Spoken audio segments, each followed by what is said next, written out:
தமிழகம் முழுவதும் நாடாளுமன்ற தேர்தல் தற்பொழுது சூடுபிடித்து களம் காண்டு வரும் சூழ்நிலையில் கிருஷ்ணகிரி மாவட்டத்தில் நாம் தமிழர் கட்சி சார்பாக நட்சத்திர வேட்பாளர் வித்யாராணி வீரப்பன் அவர்கள் நம்மோடு இணைந்திருக்கிறார்கள்.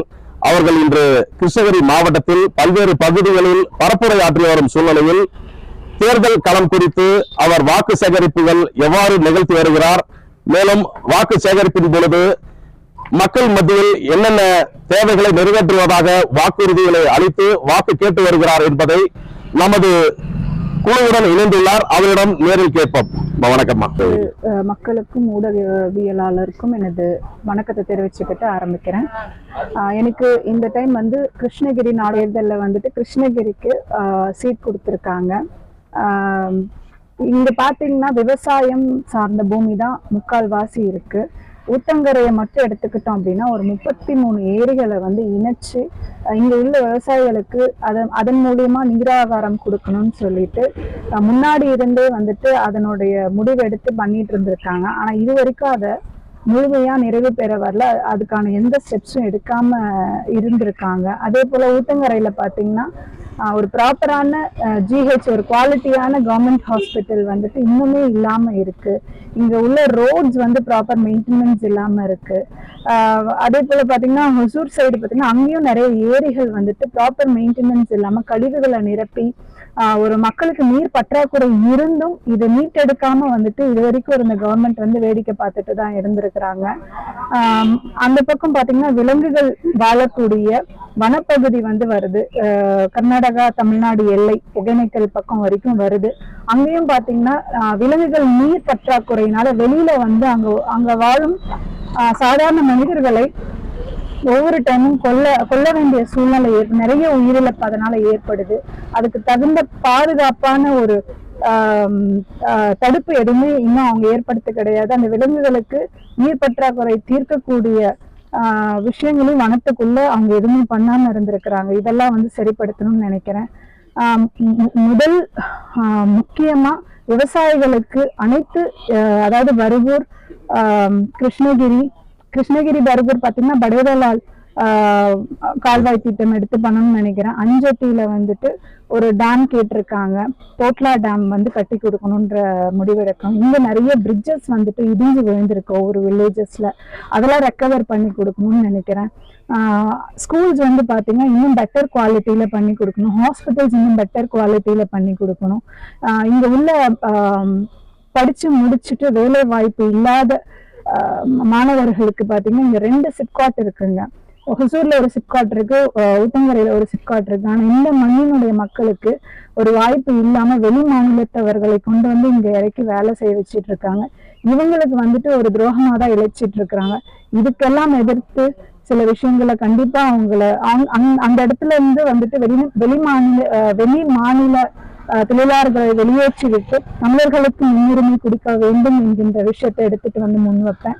அதே போல பாத்தீங்கன்னா இங்க உள்ள இளைஞர்களுக்கு படித்து முடித்தவன உடனே ஸ்மால் ஸ்கேல் இண்டஸ்ட்ரி, அதாவது சிறு குறு தொழில்கள் அது செய்யறதுக்கான லோன் ப்ராசஸ் அரேஞ்ச் பண்ணணும்னு நினைக்கிறேன். பிசினஸ் ட்ரைனிங் அரேஞ்ச் பண்ணி ஒரு நல்ல பிசினஸ் பீப்புள்ஸா மாத்தணும் அப்படின்னு நினைக்கிறேன். ஒவ்வொருத்தருக்குமே தன்னுடைய வாழ்வாதாரத்திலிருந்து ஒரு ஏழ்மையான வாழ்வாதாரத்திலிருந்து ஒரு ரிலீஃபை கொடுக்கணும், ஒரு நல்ல வாழ்வாதாரத்தை ஏற்படுத்தி கொடுக்கணும், இயற்கை சூழலை மேம்படுத்தி கொடுக்கணும். ஓவராலா ரோட்ஸ் நீட் பண்ணி கொடுக்கணும். அதுக்கப்புறம் பாத்தீங்கன்னா கால்வாய், அதாவது டிரைனேஜஸ் அங்கங்க நீட்னஸ் இல்லாம இருக்கிறது ப்ராப்பரா மெயின்டைன் பண்ணி கொடுக்கணும் டவுன்ஸ்குள்ள. இதெல்லாம் என்னோட திட்டமா வச்சிருக்கேங்க. உங்களுடைய தந்தை வீரப்பனார் அவருடைய வாழ்க்கை வரலாறுகள்லாம் நிறைய திரைப்படங்களாகவும் ஆவணப்படுத்தப்பட்டு வரும் சூழ்நிலையில அந்த ஆவணப்படுத்துறதும் திரைப்படமும் உங்களுடைய வாக்கு வங்கிகளுக்கு உதவிகரமா இருக்குங்களா? ஒரு வழியில பார்த்தா இருக்கலாங்க. ஆனா ஆவணப்படுத்தப்பட்டது அப்படின்றது என்னன்னா அது காலத்தின் கட்டாயம். அது வர வேண்டிய நேரத்துல வர வேண்டிய சூழ்நிலையில சரியா வந்திருக்குதுன்னு நினைக்கிறேன். இப்ப எனக்கு கிடைக்க வேண்டிய அங்கீகாரமும் சரியான நேரத்தில் கிடைத்திருக்கு. அது ஒரு மாதிரி கோயின்சிடென்ட் இருக்கலாம். ஆனால் வந்து எப்பவும் அந்த ஆவணப்படத்தை பார்க்கறதுக்கு முன்னாடியே வந்து மக்கள் வந்து என்னோட தந்தை மேல முழு மரியாதையும் ஈர்ப்போடையும் ரொம்ப நம்பிக்கையோடையும் தான் இருந்திருக்கிறாங்க. இது வந்து இன்னும் கொஞ்சம் புரியாத மக்களுக்கு வந்து தெளிவுபடுத்தும் விதமா இந்த ஆவணப்படங்கள், அதாவது தப்பு தப்பா வந்துட்டு சில மீடியாக்கள்ல தப்பு தப்பா போட்ட விஷயங்களை வந்துட்டு பெருசா எடுத்துட்டு நினைச்சிட்டு இருந்த மக்களுக்கு மத்தியில இந்த ஆவணப்படம் வந்து இன்னும் கொஞ்சம் தெளிவை ஏற்படுத்தியிருக்குன்னு நம்புறேன் நான். இன்னைக்கு நாம் தமிழர் கட்சியில நீங்க இணைஞ்சு நீங்க பணியாற்றுங்க. என்ன காரணத்தினால இந்த கட்சி மேல உங்களுக்கு ஒரு ஈகர் வந்தது? இந்த கட்சியில இணையறதுக்கான காரணம் தமிழ் தேசியம் என்ற கொள்கை தாங்க.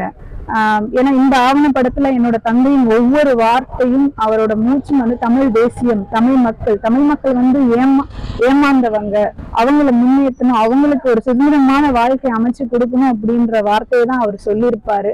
அதை உணர்ந்துதான் வந்து கண்டிப்பா வந்து நான் நாம் தமிழர் கட்சியில வந்துட்டு சேர்ந்தேன். சீமான் சித்தப்பாவை சந்திச்சும் போது அந்த கட்சியின் செயல்பாடுகளை அறிந்து வியந்தேன்.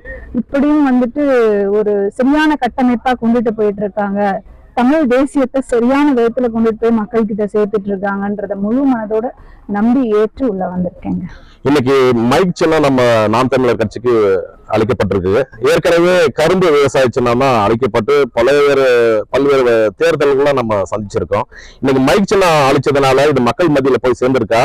மேலும் வந்து இந்த மக்கள் வந்து ஏற்கனவே இருந்துச்சுன்னா நம்மளுக்கு கிடைக்கலன்றதுனால தோல்விட்டு இருக்காங்களா கட்சி நிர்வாகிகள்? யாரும் தோய்வெல்லாம் ஆகலைங்க. என்ன எமோஷனலா வந்து கிட்டத்தட்ட இத்தனை வருஷமா உழைச்சதுனால அந்த குழந்தைகள் வந்துட்டு அதை வேலை செஞ்சவங்க வந்துட்டு ஒரு சின்ன பாதிப்பு இருக்கலாம்.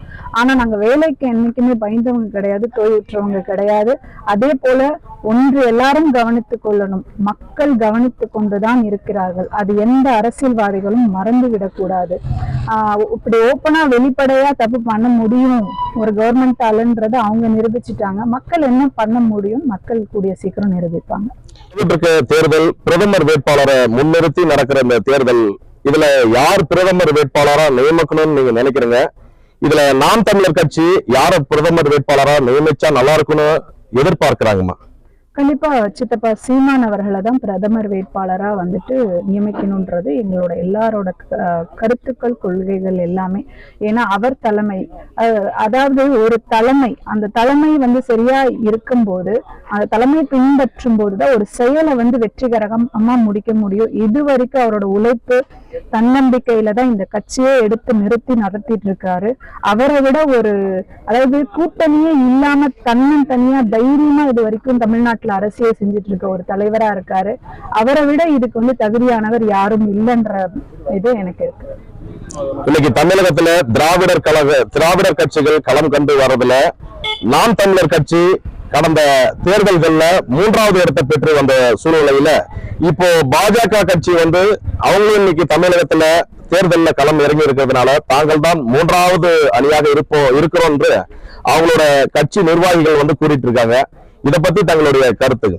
அவங்க வந்துட்டு ஏதோ ஒண்ணு செய்யறதுக்கு ட்ரை பண்றாங்கங்க. அது வந்து மக்கள் தான் வந்துட்டு அவங்களோட வாக்கு நிரூபிக்கும். அவங்க கிட்டத்தட்ட விடவே இல்லை. எல்லா கூட்டணியும் ஏதாவது எல்லா சின்ன சின்ன கட்சிகள் எங்கெல்லாம் ஓட்டு சேரி கிடக்குதோ எல்லாத்தையும் ஒண்ணு சேர்த்து வச்சிருக்காங்க. ஆனா மக்களுக்கு தெரியாத அந்த கட்சிக்கு ஓட்டு போட்டோம்னா அது பிஜேபிக்கு போய் சேரும். நிறைய மக்களுக்கு தெரியாத அப்பாவி மக்களோட ஏமாற்றமா தான் இதை நான் பாக்குறேன். பார்ப்போம் மக்கள் வந்து என்ன முடிவு எடுத்திருக்காங்கன்னு எலெக்ஷன் ரிசல்ட்ல பார்ப்போம். வெற்றி வாய்ப்புகள் வந்து தமிழர்களுக்காக இன்னைக்கு நிறைய குரல் கொடுக்கிறோம். குரல் கொடுக்கறதுல நம்ம குரல் கொடுத்துட்டே இன்னைக்கு வரைக்கும் போறோம். அது ஆட்சி அங்கீகாரம் நம்ம பெற்றா மட்டும் தான் அதுக்கான எல்லா அனைத்து வேலைகளும் செய்ய முடியும். நான் சொல்றேங்க, அதாவது பாத்தீங்கன்னா ஐயா விஜயகாந்த் அவருமே வந்துட்டு ஒரு மாற்று அரசியலை முன்னெடுத்து வந்தாரு. பாவம் அவரையுமே வந்துட்டு எத்தனையோ கஷ்டப்படுத்தி நம்ம வந்து ஒதுக்கி அவரை இந்த நிலைமைக்கு தள்ளிவிட்ட அது ஒரு சாபம் தான். ஒரு நல்ல மனுஷனை வந்துட்டு ஆதரிக்காதது வந்துட்டு இப்ப ஃபீல் பண்ணி என்ன பண்றது? என் தந்தைக்கும் இப்ப ஃபீல் பண்றாங்க, இவருக்கும் இப்ப ஃபீல் பண்றாங்க. என்ன பண்றது?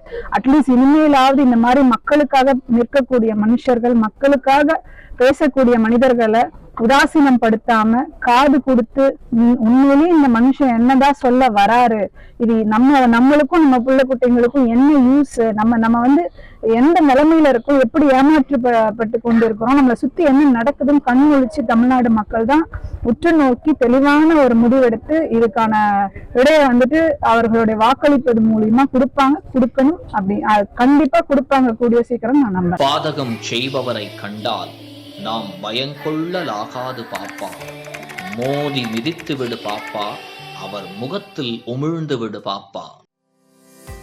அண்மை செய்திகளை உடனுக்குடன் தெரிந்து கொள்ள இணைந்திருங்கள் இயம்நாடு தொலைக்காட்சியுடன்.